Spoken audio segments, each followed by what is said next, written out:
ආයුබෝවන් ජපන් ලඳේ සයුනාරා සකුරා මල්ලොව මල් කුමරී පෙම් සිහින සැබවී ආයුබෝවන් ජපන් ලඳේ සයුනාරා සකුරා මල්ලොව මල් කුමරී පෙම් සිහින සැබවී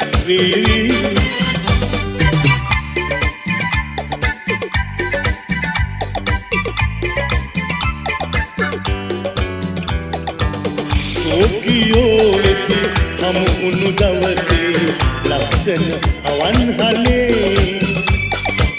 මිහිරති මල්කල් බැල්මක් හෙළ මගේ හදවත කලේ දෙරටක දෙදෙන